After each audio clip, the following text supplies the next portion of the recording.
नमस्कार बच्चों, सोशियोलॉजी की क्लास में आपका स्वागत है। हम लोग बीए पार्ट 3 का सेकंड पेपर सामाजिक मानव शास्त्र पढ़ रहे हैं और आज हम चर्चा करेंगे जनजातीय लोगों की समस्याओं के बारे में। Problems of tribal people.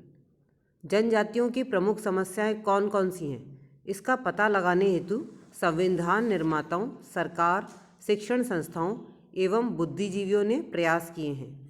Bharat सरकार ने भी जनजातियों की समस्याओं को सुलझाने हेतु समय समय पर विशेष प्रयत्न किए हैं। उनकी समस्याओं को ज्ञात करने एवं उन्हें हल करने हेतु विभिन्न आयोगों की स्थापना की है। आदिम जाति आयुक्त प्रतिवर्ष जनजातियों से संबंधित अपना प्रतिवेदन प्रस्तुत करता है, जिसमें जनजातियों की स्थिति, समस्याओं एवं समाधान आदि का उल्लेख होता है। जनजातियों के नामों को संविधान की सूची में सम्मिलित किया गया है और इसी आधार पर उन्हें अनुसूचित जनजाति के नाम से संबोधित किया जाता है। विभिन्न शिक्षण संस्थाओं ने भी समय समय पर गोष्ठियों आदि का आयोजन कर जनजातियों की समस्याओं को ज्ञात करने का प्रयत्न किया है। ऐसी गोष्ठी मई 1972 में Indian institute of advance study Shimla तथा भारतीय सामाजिक अनुसंधान परिषद नई दिल्ली ने मिलकर दिल्ली में आयोजित की थी। इस गोष्ठी में जनजातियों की विभिन्न समस्याओं को इस प्रकार बताया गया। फर्स्ट, नंबर 1 पॉइंट, जनजातियों द्वारा देश की राजनीतिक प्रक्रियाओं में भाग लेने के कारण उत्पन्न समस्याएं, जैसे नई राजनीतिक संस्कृति का उदय और इसके संगठनात्मक तथा विघटनात्मक पक्ष, जनजातियों में पृथकता की भावना का उदय एवं देश में अशांति में वृद्धि।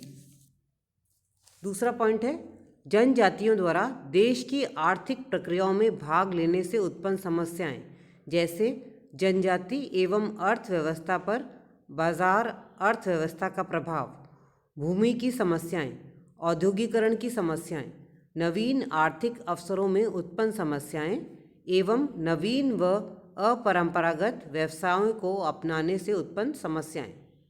थर्ड पॉइंट, जनजातियों द्वारा देश की सांस्कृतिक प्रक्रियाओं में भाग लेने से उत्पन्न समस्याएं, जैसे सामाजिक सांस्कृतिक अस्तित्व का अभाव, अन्य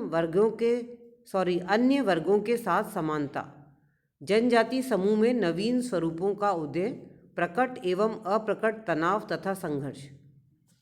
डॉक्टर घुरियर ने भारतीय जनजातियों की समस्याओं को प्रमुखतः 3 भागों में बांटा है।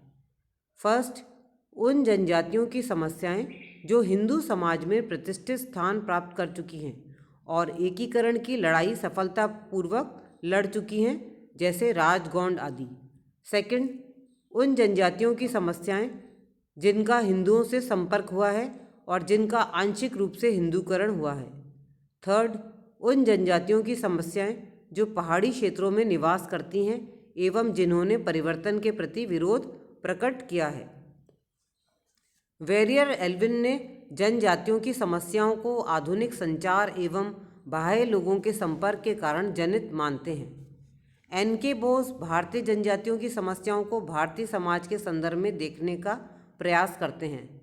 अक्षय देसाई जनजातियों की समस्याओं को किसानों, कृषि मजदूरों, कारीगरों एवं श्रमिकों के समान ही मानते हैं। इनकी अधिकांश समस्याएं शोषण से संबंधित हैं। वे उनकी मूल समस्याएं आर्थिक व राजनीतिक मानते हैं। तो बच्चों, आज की क्लास में बस इतना ही।